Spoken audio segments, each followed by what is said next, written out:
Isang magandang araw po sa inyong lahat, mga minamahal kong mga kapatid sa Panginoon. Ito po ang inyong lingkod, si Pastor Ruel Camia po, mula po dito sa Winnipeg, Manitoba, Canada, para po sa pag-aaral ng Salita ng Diyos ngayong umaga. Welcome po sa Tinig ng Pag-asa. Ang ating pong pag-aaral, again, continuation ng ating series on the parables of the Lord Jesus, at nasa pag-aaral po tayo tungkol sa the parable of the wise and faithful servant. Ito po ay tumatalakay sa mga parable in connection sa discipleship, sa pagsunod sa ating Panginoon.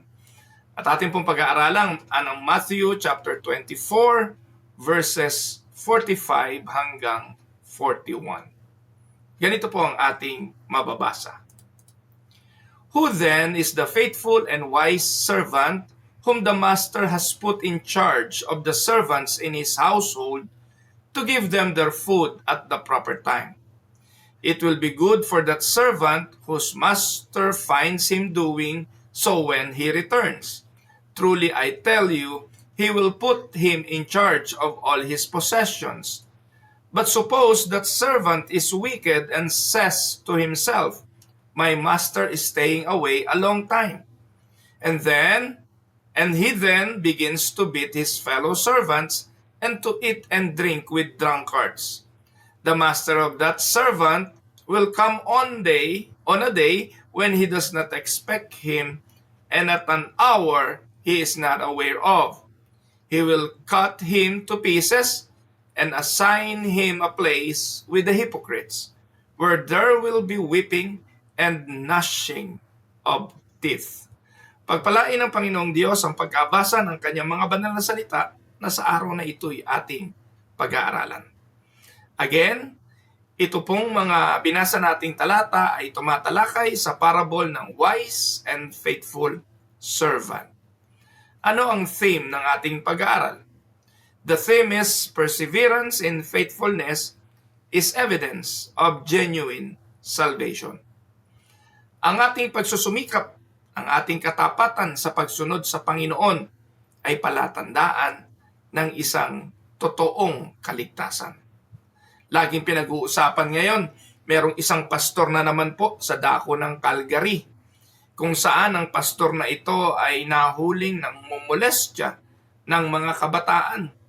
Ngayon, ang tinatanong ng marami, ito bang pastor na ito ay ligtas pa rin sa kabila ng kanyang ginawa? Mga kapatid, that is what the world is asking right now. At inaatake nila ang doktrina ng perseverance of the saints kapag merong mga nababalitang mga pastor o mga manggagawa o mga mananampalataya na gumagawa ng labag sa ipinag-uutos ng Diyos. Nagiging daan ito para alipustain, para wasakin, sirain ang pananampalatayang itinuturo ng Biblia, kung saan ang pangako ng Panginoon ng kaligtasan ay magpapatuloy para sa kanyang mga anak, anuman ang mangyari at maging kaganapan dahil ang Diyos ang siyang nagliligtas. Pero mga kapatid, huwag nating kakalimutan, ang tunay na kaligtasan na ipinagkaloob ng ating Panginoong Diyos ay magbubunga ng patuloy na kabanalan. Perseverance in faithfulness is evidence of genuine salvation. At patutunayan po yon ng ating mga talatang pinag-aaralan ngayon ng Matthew chapter 24. Ito pong gospel na ito sa Matthew 24, the Lord Jesus Christ speaks about His second coming. Ito po yung Olivet Discourse na tinatawag, kung saan ang Panginoon ay nagpakita at nagsabi ng mga palatandaan ng kanyang pagbalik. Tinanong siya ng mga disipulo at ang sabi po, when He would return. Kailan kayo babalik? So Jesus, instead of giving an exact date, sa halip na magbigay ng eksaktong petsa, katulad ng ginagawa ng maraming bulaang pastor ngayon, may nanghuhula nung September daw, mayroong September 2019, merong sa pagpasok daw ng millennium, no? Ang dami na pong ganyan. Si Kibuloy, humula rin yan, December 31. year 2000 daw, at kung sino-sino pa. But Jesus, instead of answering that question, Jesus taught them how His followers should live while waiting. So anong ibig sabihin nito? Hindi mahalaga kung kailan siya darating. Ang mahalaga para sa Panginoong Yesus, dahil ito'y kanyang itinuro, ay ang ating pamumuhay habang naghihintay sa kanyang ikalawang pagdating. And one of the illustrations Jesus used is the story of the wise and faithful servant. So, ito pong parable na ating pinag-aaralan reminds us that believer is a servant of Christ. Can we say amen to that?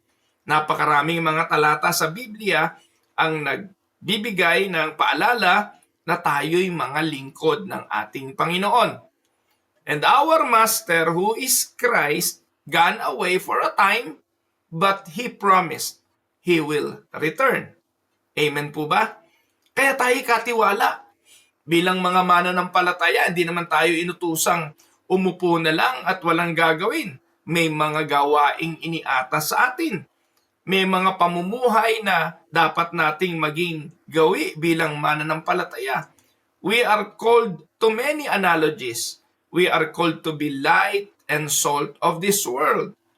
We are called to be sheep of the flock. We are called followers of Christ. We are called to be servants of Jesus. Ang daming katawagan sa atin. Pero wag nating kakalimutan, ang isa sa isang katawagan na dapat ay magpahumble sa atin, dalahin tayo sa kababaang loob, ay yung tayo'y mga lingkod. At bilang mga lingkod, ang isang tagapaglingkod ay magsusulit lagi sa kanyang Panginoon. Kaya the question is, when will you return? Hindi yon. But the question is, will we be found faithful when Jesus return? So it is no longer the time, the date, na dapat nating pinagkakaabalahan kung kailan. Marami ngayon talaga namang ang hilig manghuhula kung kailan yung nangyayari ngayon sa Iran at nangyayari sa Middle East, nangyayari sa Israel, wala nang binantayan ng mga Pentecostal at yung mga naniniwala sa sa dispensational coming of Christ, kundi bantayan ng Israel. No, the present day Israel. Sa halip na mamuhay ng naaayon sa kalooban ng Diyos, ang tinitingnan lagi yung mga palatandaan ng kanyang pagbalik. Mga minamahal na mga kapatid, panahon pa ho ng mga alagad, panahon pa ni Apostol Pablo at ng mga naiwang tagasunod ni Kristo, may palatandaan na ng pagbalik ng Panginoon. But that is not the point of waiting. We should not be concerned about what is happening bilang signs of the end times or the coming of the Lord. Ang importante rito, katulad nung nangyari sa panahon na ang bansang Israel ay ipinadala ng Diyos sa Babylonia. Alam ni Jeremiah na 70 years silang mananatili doon. Anong gagawin nila sa 70 years na yon? Habang hinihintay nilang matapos ang 70 years na sinabi ng Diyos na sila ay magiging captive doon sa Babylon, iniutos kay Jeremiah, sabihin mo sa mga tao, sila'y mamuhay ng normal, mag-asawa, magpakasal, mag-anak. So go on with your life while waiting for the said time. Alam niyo po yung mga naghintay? Yung pong iba, mga namatay na sa Babylonia, hindi na nila nahintay yung paglaya ng mga Israelita sa Babylon. So, anong ibig ko pong sabihin dito? Ang punto ko po mga kapatid, do not be too concerned when will Christ, the exact date will come. Let us just be faithful live our lives in accordance to the will and plan of God. Kaya yan ang tanong, will we be found faithful when He comes back? So ano ba ang pagkatawag sa atin? Again, uulitin ko, we are called to be a faithful steward. So the calling of Christ is faithful stewardship. True servants were diligently even when the master seems delayed. Ang lingkod ay magbabantay. Ang lingkod ay gagawin ang kanyang trabaho kahit na hindi dumating agad ang kanyang Panginoon. Tinanong ng Panginoon sa Matthew 24:45, "Who then is the faithful and wise servant, whom his master has set over his household?" So in this parable, the master puts a servant in charge of the household. Ano task noong servant na ito na in charge sa kanyang household? His task is very simple. Feed and care for the other servants. Kaya ikaw bilang mananampalataya, kapatid, may gagawin ka habang naghihintay sa pagbalik ng master. You are to feed and you are to care for the other servants.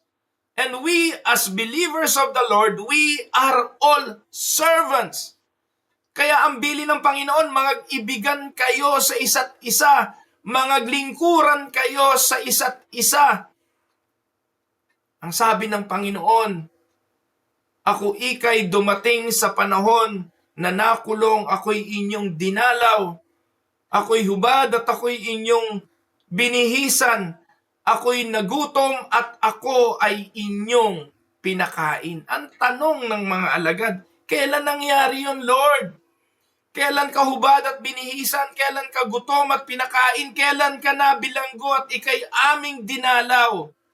Ang sagot ni Jesus, sa ginawa ninyo, sa pinakamaliit na aking lingkod, ginawa ninyo para sa akin.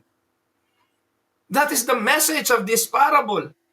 We are tasked as servant of Christ to feed and care for the other servants. Ngayon, maraming mga lingkod, kung kailan lang nandyan ang master, saka kumikilos. Kung kailan lang nandyan ang Panginoon, saka kikilos at gagawa ng kanyang ipinag-uutos. Uso yan eh. Di ba, may mga nagtatrabaho, sisipag pag nandyan ang supervisor eh. Kilos ng kilos pag may nagmamasid at may nakatingin, pero pag wala na. Kaya dito mga kapatid, dalawang uri ng lingkod ang siyang ginamit bilang example sa parable na ito. Again, balikan natin, what is the task of each and everyone as servants of Christ? To feed and to care for the other servants. So the servants, listen to this, the servant does not know when the master will return. But the servants need to continue to do his work faithfully. Can we say amen? Kaya mga kapatid, darating ang Panginoon. Alam natin yon. Pinangako ng Panginoon ang kanyang pagbalik. Wala tayong alam kung kailan yon. At hindi dapat tayo nagpapakadalubhasa sa pagtuklas kung kailan ang pagbalik.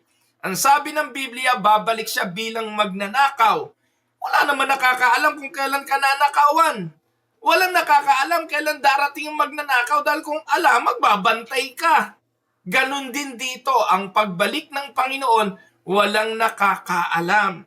Kaya magpakadalubhasa tayo, hindi sa pagbabantay ng petsa, kundi sa pamumuhay ng naaayon sa iniatas sa atin ng ating Panginoon. Can we say amen? Now, anong biblical example niyan? One biblical example na nakita ko pong gumawa nito ng ganitong uri ng pamumuhay walang iba kundi si Jose na anak ni Jacob. Think about Joseph in the book of Genesis. Naalala niyo ba si Jose? At yung kanyang 11 kapatid, pinagkaisahan siya na ibenta sa slavery. At nung ibinenta siya sa slavery, sa bahay ni Potiphar, ano ginawa ni Joseph? He remained faithful wherever God placed him. Ginampanan lang niya ang nais ipagawa ng Diyos. Habang hinihintay yung katuparan ng pangako ng Diyos na you will become a ruler among your brothers and even to your parents, Joseph remained faithful wherever God placed you. Ito ang calling. Ito ang misyon. Ito ang pagkatawag. Maybe you are not called to be somebody. You are not called to be in the front of service. Maaring hindi ka tinawag na pastor at sabihin mo, hindi naman ako pastor na laging nasa harapan, laging nangangaral, laging nagsasalita. But you are called to serve. And there's a lot of ways to serve the Lord. Mamaya magbibigay po ako ng ilang halimbawa ng bilang lingkod na pwede nating gawin. At habang tayo'y nandito sa mundong ito, mananatili tayong mga lingkod. Kung sa ating panahon dumating ang Panginoon, masumpungan nawa tayong tapat sa paglilingkod. At kung kunin tayo't pagpapahingahina sa piling ng Panginoon, may kasiguruhan tayo ng kapayapaan. Hindi po ba ang sabi ng Biblia, ang mabuhay ay kay Kristo. Maglilingkod kay Kristo, susundin ang utos ni Kristo, at ang mamatay ay pakinabang. Can we say amen? So in the house of Potiphar, Joseph served with honesty and diligence. Sa kabila ng panunukso ng asawa ni Potiphar, hindi nahulog sa tukso si Jose dahil tapat siya sa naisin ng Diyos sa kanya. Genesis 39:4, anong sabi? Joseph found favor in the eyes and became his attendant. Potiphar put him in charge of his household, and he entrusted to his care everything he owned. So it says Joseph found favor because he served faithfully. So Joseph did not know God's full plan. Hindi pa to ni-reveal sa kanya ng buo. Binigyan lang siya ng pagtanaw sa pwedeng mangyari na ikaw ay magiging ruler. Luluhod sa iyo ang iyong mga kapatid, maging ang iyong magulang. Pero paano yun matutupad? Hindi ini-reveal sa kanya. At habang siya ay namumuhay, kahit saan siya makarating, naging tapat lang si Jose sa iniatas na gawain ng Panginoon. Kahit na nga napakaliit na responsibilidad. Kaya sa isipan at puso ng bawat mananampalataya, lagi niyo itong tatandaan. Walang malaki at walang maliit na ministeryo sa Panginoon. Walang malaki at kahanga-hanga at maliit na kahiyahiyang ministeryo sa harapan ng Diyos. We are called to remain faithful even in the smallest of responsibilities na iniatang sa ating balikat. Ang sukatan, mga kapatid, ay hindi ang resulta. Ang sukatan ay ang katapatan ng ating ginagawa. At ito ang totoo, maniwala man kayo o hindi, pinagbubunga ng Diyos ang gawaing may katapatan. If you want result that will last, be faithful on what you are doing. Can we say amen? And to illustrate this, bibigyan ko kayo ng practical illustration. Imagine a security guard working the night shift. So, during that time, the boss is not there watching every moment. But, yung faithful guard continues doing his job because he knows his responsibility matters. Mga kapatid, in the same manner, Christians serve Christ even when no one is watching. Faithfulness is not only for Sundays, it is also for Monday to Saturday. Ang katapatan ng puso ng paglilingkod, hindi lang paglinggo. Ito ay mula Lunes hanggang Sabado at bawat araw at oras at minuto ng ating mga buhay.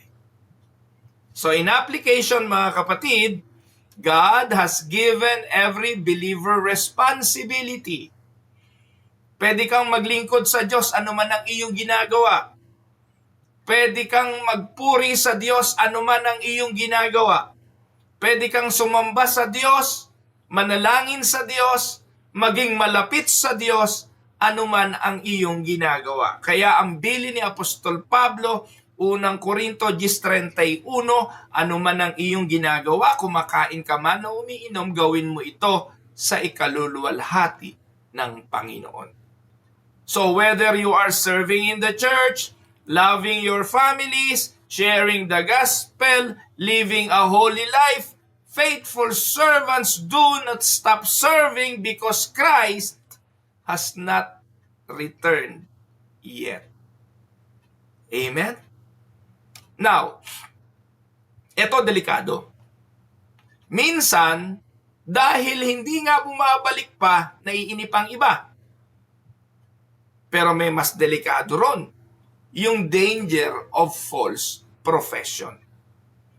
Binabanggit sa parable na yung wicked servant reveals his heart through neglect and abuse.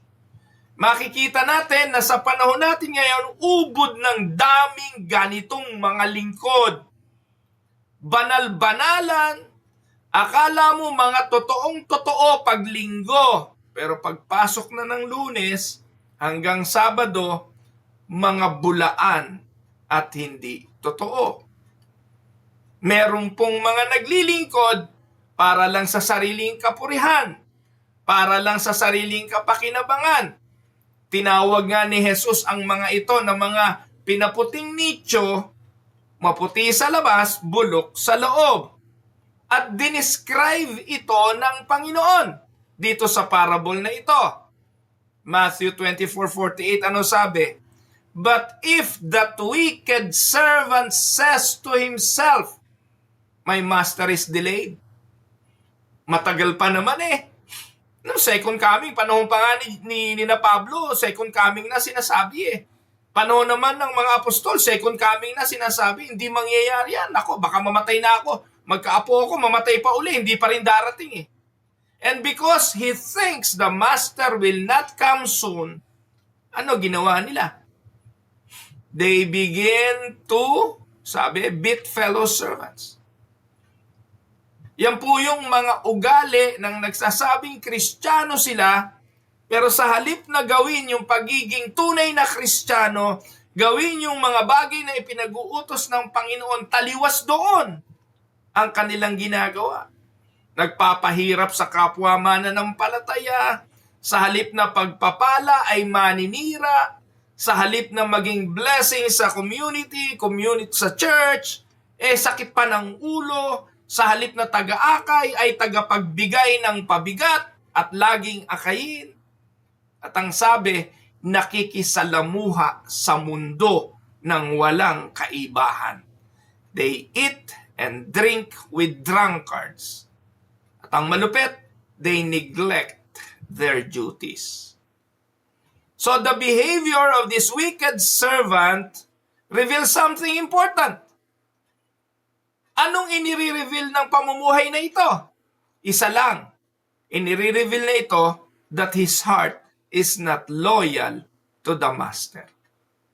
Amen? And we can see kung sino ang totoo. Kaya nga sabi naman ni Pablo at saka sabi ni Santiago makikilala naman natin ang puno saan? Hindi sa ugat. Hindi doon sa nakatago. Saan natin makikilala? Doon sa kanilang ipinakikita. Yung bunga ng kanilang mga pamumuhay. Anong biblical example nito? Walang iba kundi si Judas, si Iscariote. Di ba outwardly, Jesus asked him to follow him? And Judas followed Jesus outwardly. But we all know his heart was not truly devoted to Christ. Maraming instances. Si Judas ang nagrereklamo ng isang babae, binasag ang alabaster jar at ibinuhos yung pabango sa paa ng Panginoon. Ano sabi ni Judas? Sayang. What a waste. Para sa mga taong kagaya ni Judas, yung ginagawang paglilingkod sa Panginoon ng iba ay pag-aaksaya. Kapag hindi siya makikinabang sa ginagawa ng iba, ang tingin niya pag-aaksaya. Pero pag makikinabang siya, aayunan niya at tama ang ginagawang paglilingkod. Mga kapatid, yan po ang sukatan ng mga bagay na paglilingkod. Dapat namumuhay tayo sa katotohanan. Namumuhay tayo sa pinag-uutos ng Panginoon. Kaya ano nangyari? Eventually, Judas betrayed the Lord. His life showed that being near Jesus is not the same as truly belong to Him. Mamaya po mga kapatid, may ipopost ako sa inyo. May ipopost ako sa TNP chat group. Ang gagawin ko po ngayon, yung mga kabilang doon sa TNP chat group, bukod po sa pagpopost ko ng mga videos ng Tinig ng Pag-asa, may mga ipopost pa akong mga article about Reform perspective. Mamaya po ipopost ko, ano ba ang tama? Yung invite Jesus into your heart or Jesus inviting us to follow Him? Maganda yan, ha? Mamaya yung article na yun ipopost ko. Kasi usong-usong ngayon yan na ang mga pastor, laging sinasabi sa mga tao, invite Jesus into your heart. Invite Jesus into your heart. Let Jesus come into your heart. Ano ba ang biblical? Ano ba ang tama? Tama ba talaga yung invite natin si Jesus sa puso natin? O tayo ang ini-invite ni Jesus? Because if we truly follow Jesus, we will abide in His words. Gaano karaming nag-profess, tinanggap ko na si Jesus Pinataas ang kamay ko Sumunod ako sa prayer ng pastor. Naimbitahan ko na si Jesus sa buhay ko. Pero kapatid, kumusta? May pagbabago ba yung pagtanggap mo? Naging tagasunod ka ba ni Kristo? Sumunod ka ba sa kanyang mga utos? Nag-aral ka ba sa kanyang mga salita? Lumago ka ba sa kanya bilang tagasunod? Hindi po galit, nagpapaliwanag lang. Pero napakarami po kasing naloko at nagoyo ng mga pastor na pinasunod lang kayo sa prayer. Pinaniwalaan nyo, dadali na kayo niya sa langit. Kung walang naging pagbabago ang pagtanggap nyo kay Kristo, wala kayong kaibahan kay Judas Iscariote. Impyerno rin ang babagsakan dahil pinaniwala lang na ligtas kayo. Kapatid, are you following Jesus? Or Jesus is following you? Magkaiba yun. You want Jesus to follow you because you invited Jesus into your life and you are in control. Jesus is following you. You want Him to obey you. You are still the master of your heart. Di ganon. Walang ganon sa Biblia. Ang mga disipulong tinawag, hinahamon ni Jesus na sumunod. Hindi yung siyang papasok, mga kapatid. Mali ang mga natutunan. Now, To illustrate this, think about a student who pretends to study only when the teacher is in the room. When the teacher leaves, the student stops working. So the student was not truly committed to learning. He only acted when someone was watching. Tanong, may matututunan ba yung estudyanteng yan? Pagdating ng pagsusulit, ano isasagot niyang estudyanteng yan? Pagdating ng pagbalik ng teacher, anong isasagot? Mga kapatid, some people treat Christianity the same way. They appear faithful in public, but their hearts are far from Christ. Halos lahat naman ng Pilipino nagsasabing Kristiyano eh. 80% marahil ng Pilipino, sabi nila Kristiyano sila. They belong to a Christian congregation. They attend their church every Sunday. Mga kapatid, ang Pilipinas ngayon, pangatlo eh. Hindi sa pinakamaayos na bansa. Pangatlo, sa pinakabulok sa Asia. Gaano kasakit ito? Can you imagine? The only Christian nation in the Far East. And yet, third to the most corrupt. Galit na galit tayo sa China dahil ang daming fake sa China. Alam niyo po ba mga kapatid, pagsamasamahin niyo mga Kristiyano ngayon sa Pilipinas, dahil sa laki at sa dami ng Chino, mas marami pa tunay na Kristiyano sa China kesa sa Pilipinas na nagsasabing Kristiyanong bansa sila. Masakit, pero totoo. Ang pinakamasakit na katotohanan ay ang peking mga Kristiyano. We hated China for their fake things. Fake Gucci, fake Hermes, fake luxury bags. Pero ang pagiging fake na Kristiyano ang pinaka nakakahiya sa lahat. Ang sabi ng Panginoon sa Matthew 7, verse 22, mangagsilayo kayo sa akin, hindi ko kayo nakikilala. Amen? Now, let us look at some important truth sa parable na ito. From the Reformed perspective, true believers will persevere in faithfulness. Why? Because God works in their hearts. Ang tunay na mananampalataya, magpapatuloy, maglilingkod, kasi ang Diyos na ang gumawa ng pagbabago. Ito yung pananampalatayang reform. Hindi naman tayo makakalapit sa Ama. Hindi naman tayo makakakilala kay Kristo kung hindi tayo binago ng Diyos sa kaloob-looban. Regeneration tawag doon, born again, kung anong gusto niyong itawag. Malibang ang Diyos ang gumawa ng pagbabago, hindi ka mananampalataya ng totoo. Katulad ni Juan sa 1 John 2:19, anong sabi? They went out from us, but they did not really belong to us. For if they had belonged to us, they would have remained with us. But their going showed that none of them belonged to us. Yung totoo mananatili. Yung totoo hindi aalis. Yung totoo maglilingkod. Yung totoo ay daratnan na may katapatan.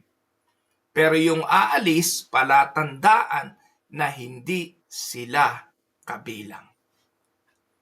Bible namin sabi niya na yan. So yung false servants eventually reveal themselves. Again, saan makikilala? Sa pamamagitan ng bunga. Now, susunod na punto ay ito. There will be a time of reckoning. the certainty of accountability. Bilang mga lingkod, may oras ng pagsusulit mga kapatid Yung ginamit kong example kanina, teacher at student. May time ng testing, may times ng exam. Christ will return. And every servant will give an account. Amen? Psalm says the master will return unexpectedly, like a thief in the night. Matthew 24:50-51, the master of that servant will come on a day when he does not expect him, and at an hour he is not aware. Ang lupit ng gagawin sa kanya. He will cut him to pieces and assign him in a place where with the hypocrites, where there will be weeping and gnashing of teeth. May panahon ng accountability, kapatid. This warns that the wicked servant will face judgment. And this reminds us of a serious truth. Christ will return, and every person will give an account. Amen? Now, anong biblical example nito? Sa second epistle ni Paul sa mga taga-Korinto, ganito sinabi niya, "For we must all appear before the judgment seat of Christ, so that each of us may receive what is due us for the things done while in the body, whether good or bad." Mga kapatid, ang kausap dito ni Apostol Pablo, mga believers, mga mananampalataya, Kristiyanong totoo, pero haharap pa rin tayo sa hukuman ni Kristo. Hahatulan pa rin tayo kahit tayo'y mananampalatayang totoo. At ang hahatulan ay ano? Yung ating mga ginawa. Kaya bilang Kristiyano, kumusta? Bilang mananampalataya, kumusta? Wag na rito, wag nating ikumpara ang ating mga sarili doon sa hindi mananampalataya. Dito mananampalataya ang kausap. Kristiyano kausap. Yung talagang sumunod kay Kristo at hindi lang pinasunod si Kristong pumasok sa kanyang puso. Hahatulan pa rin tayo sa judgment seat of Christ. Ano man ang ating ginawa, masama man o mabuti, ihaharap natin yan sa Panginoon. Every believer, take note, believer ang pinag-uusapan dito, will answer for how they live and how they serve the Lord. Kaya kung ikay naglilingkod ngayon, kapatid kong Kristiyano, maglingkod tayo ng may katapatan. Huwag tayong maglilingkod ng pakitang tao. Hindi pakitang pastor, hindi pakitang kapatid, kundi pakitang totoo. To illustrate, imagine a company where employees know the owner will return to inspect everything. Those who work faithfully will be rewarded, but those who work careless will be ashamed. Gantimpala ang pinag-uusapan sa pagbalik ng Panginoon para sa mga anak ng Diyos. Gantimpala ang pag-uusapan para sa mga Kristiyano. Some will receive reward and some will be ashamed. In the same way, Jesus will return and evaluate the lives of His servants. Amen? Ano theological emphasis nito? Especially sa Reform perspective. Yung mga teaching po natin dito lagi sa Reform perspective. So, faithful perseverance does not earn salvation. Huwag niyo ipagkamali. Hindi tayo nagtuturo dito na salvation by work. Ano po? Salvation is by grace alone, through faith alone, in Christ alone. But, genuine salvation produces a changed life. Can we say amen? Si Martin Luther nga po, minsan nagsabi. Ano sabi ni Martin Luther? Po. Sabi niya, we are saved by faith alone, but the faith that saves is never alone. Because the faith that saves will produce good works. Amen? So faithfulness is evidence that God is truly at work in your hearts. Amen po ba? So bilang application, anong dapat natin gawin bilang mga Kristiyanong totoo? Una, serve Christ faithfully in private and in public. Hindi dapat nagbabago.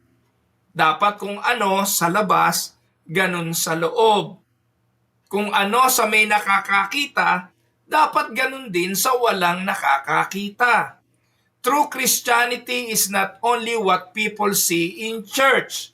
It should be shown in how we live when no one is watching. Can we say amen to that? Second, live with expectancy of Christ's return. Bagamat binigyan ko ng reiteration, hindi naman mahalaga yung petsa, kailangan ina-anticipate natin. Baka bukas dumating si Christ, baka mamayang hapon, o baka mamatay tayo ngayon, haharap tayo sa Kanya, dapat meron tayong expectations ng Kanyang pagbalik. At expectations ng ating pagharap sa Kanya. Jesus could return anytime. This truth should encourage us to live holy and live purposeful kind of life. Amen? Third, let us guard our lives against spiritual laziness.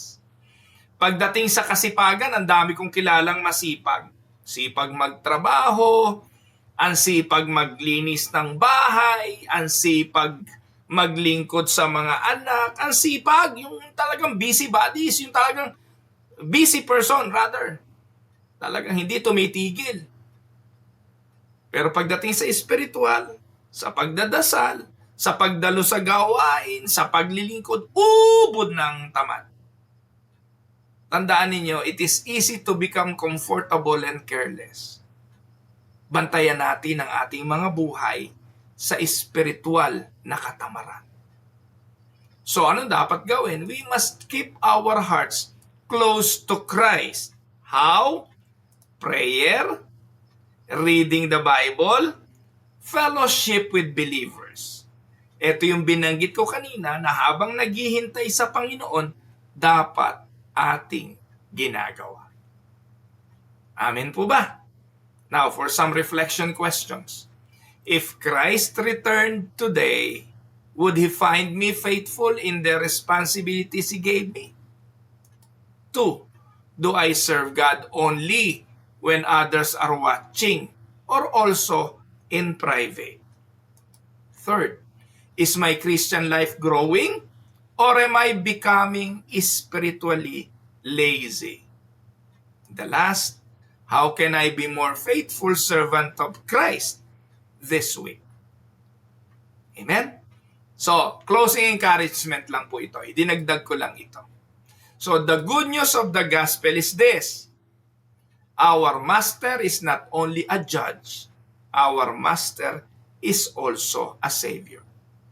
The same Jesus who will return is the one who died for our sins and rose again. Those who trust in Him are forgiven and empowered by the Holy Spirit to live faithfully. So therefore, let us serve the Lord with joy, with faithfulness and hope, knowing that our Master is coming again. Amen? Let us pray. Our Heavenly Father, thank you for your word that reminds us to be faithful servant of our Lord Jesus. For He gave us, O Lord, for the times we have been careless, for the times that we became lazy or distracted in our service to you. Help us, O Lord, to live each day with the awareness that Jesus will return Bigyan mo kami ng puso ng pag-ibig at ng desire na paglingkuran ka ng may katapatan both publicly and privately. Palakasin mo kami, O Santong Espiritu, upang makapamuhay kami ng may pagtitiis at pananampalataya at may pagsunod. May our lives reflect the transforming power of the gospel. And when our Lord returns, may we hear those joyful words, "Well done, good and faithful servant." We ask all this in the mighty name of Jesus. Amen. Ako po ang inyong lingkod, si Pastor Ruel, para po sa pag-aaral ng salita ng Diyos ngayong umaga, dito po sa Tinig ng Pag-asa. God bless everyone.